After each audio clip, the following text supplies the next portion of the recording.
Hola a todos. Hoy vamos a meternos de lleno en una decisión judicial que, miren, toca el corazón mismo de la identidad constitucional de Colombia. Se trata de un fallo histórico sobre un crucifijo que estaba en el salón más importante de la Corte Constitucional. Acompáñenme en este análisis para entender cómo un solo símbolo religioso puso a prueba los cimientos de nuestro Estado laico. Bueno, para entender esta historia tenemos que empezar por aquí, en la Corte Constitucional, la que es al final del día la máxima guardiana de nuestra Constitución. Imaginen que es justo allá adentro, en su sala plena, donde se toman las decisiones más importantes que nos afectan a todos, las que definen nuestros derechos y libertades como colombianos. Y esto nos lleva directo al meollo del asunto, a la pregunta que desató un debate tremendo en todo el país. ¿Es posible que un símbolo de una fe en particular esté presidiendo la sala donde precisamente se debe defender la igualdad de todos? O sea, ¿un crucifijo y el principio de un Estado laico que está ahí clarito en la Constitución del 91 pueden convivir? Ok, para que no nos perdamos y podamos entenderlo todo a fondo, esta es la hoja de ruta que vamos a seguir. Primero, vamos a ver la chispa que inició todo el problema. Luego, nos metemos en el laberinto judicial, o sea, el caminito que recorrió el caso. Haremos una parada técnica muy importante para definir bien qué es eso de un Estado laico. Después, por supuesto, analizaremos la decisión final de la Corte y cerramos con lo que esto significa para el futuro, el legado que nos deja este fallo. Toda esta historia no arranca con una gran protesta en las calles, sino con la acción de una sola persona, un ciudadano que sintió que un símbolo en la corte más importante del país estaba violando sus derechos fundamentales. Él es Daniel Camilo Solano Niño. Él, identificándose como ateo, consideró que la presencia de un crucifijo en la sala plena de la Corte Constitucional pues era un problema. Y para defender su punto, usó una de las herramientas jurídicas más poderosas que tenemos en Colombia, la acción de tutela. El centro de su argumento era, en realidad, muy simple pero muy potente.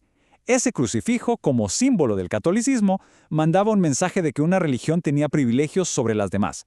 Y esto, según él, excluía a los ciudadanos de otras creencias o incluso a los que no tienen ninguna, violando así un pilar de nuestro Estado, el principio de laicidad. Pero ojo, llegar a una respuesta final no fue para nada rápido ni sencillo. Vamos a ver el camino tan tortuoso que este caso tuvo que recorrer a través de todo el sistema judicial colombiano. A ver, sigamos la línea de tiempo. El proceso arranca en marzo de 2022. Una primera tutela que le rechazan por un detalle técnico. No se rinde. Al corregirlo, recibe una respuesta negativa y en mayo presenta una segunda tutela.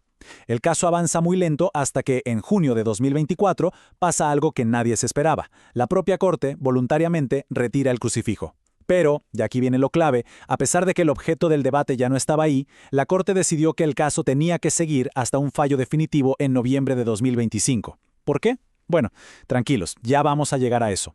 Lo que es fascinante de este caso es el primer argumento de la defensa. Tanto la Corte como los jueces de primera instancia intentaron, de alguna manera, quitarle el significado religioso al crucifijo. Sostenían que su presencia se debía a una estricta razón cultural e histórica, casi como si fuera una pieza de museo que estaba allí desde 1999. Este intento de separar el símbolo de su significado va a ser central en todo el debate.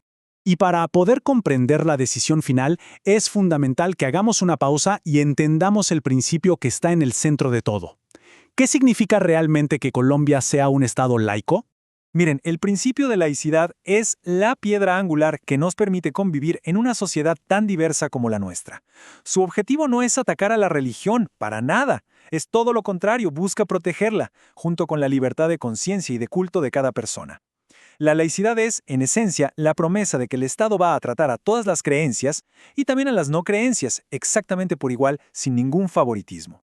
Y este principio se basa en dos ideas fundamentales. La primera es la separación, el Estado por su lado y la religión por el suyo, sin interferir uno en los asuntos del otro. Y la segunda, que es la más importante para nuestro caso, es la neutralidad. Esto exige que los funcionarios públicos, cuando están actuando como funcionarios, no pueden favorecer a ninguna religión. ¿Por qué? Pues porque representan a todos los ciudadanos, no solo a los que comparten su fe. Bien. Con esos principios ya más claros, volvemos al caso. ¿Cómo aplicó la Corte Constitucional estas ideas para llegar a su veredicto final? Aquí es donde la historia da un giro muy interesante. Como les adelanté en la línea de tiempo, En junio de 2024, antes de que se publicara la sentencia, la misma Corte Constitucional decidió retirar el crucifijo de la sala plena. Lo tomó y se lo entregó a la Arquidiócesis de Bogotá. En términos jurídicos, a esto se le llama un hecho superado, es decir, la situación que originó la tutela pues ya no existía. Y eso nos lleva a una pregunta lógica, ¿no? Si el problema ya estaba en teoría resuelto, ¿por qué la Corte no simplemente archivó el caso y listo? ¿Por qué se tomó el trabajo de escribir una sentencia completa sobre un objeto que ya ni siquiera estaba ahí? La respuesta nos revela el verdadero poder de la Corte. No se trataba solo de ese crucifijo. Se trataba de un tema con una relevancia constitucional enorme.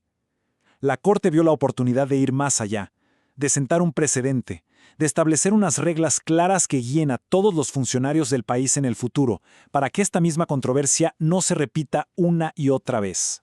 Y aquí llegamos al corazón de la decisión.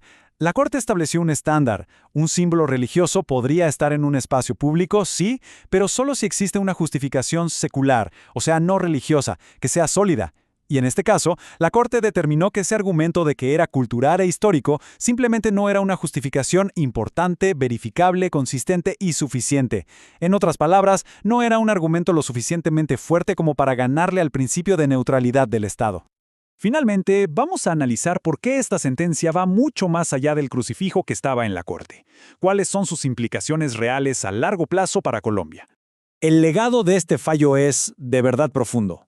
Por un lado, reafirma con mucha fuerza la neutralidad religiosa del Estado. Además, establece un estándar muy claro para cualquier símbolo en espacios judiciales. Y crucialmente, le hace un llamado a todos los tribunales del país para que apliquen este mismo criterio. Pero al final, el mayor legado es la protección de la libertad de conciencia, asegurando que el Estado sea un terreno neutral para todos por igual, creyentes y no creyentes. Así que esta decisión nos deja con una reflexión final, una pregunta que queda flotando en el aire. Nos obliga a pensar en una tensión que existe en cualquier democracia. ¿Cómo equilibramos el peso de nuestra historia y nuestras tradiciones culturales con los principios de igualdad y de pluralismo, que como sociedad decidimos poner en nuestra Constitución? Es una pregunta que este fallo, en lugar de cerrar, abre para un debate que seguramente continuará. Esperamos que este análisis haya sido de utilidad. Para cualquier duda o aclaración sobre este u otros temas, los canales de contacto son el correo electrónico contáctenos@tuasesorjurídico.gov.mx y el WhatsApp 314-321-0491. Muchas gracias.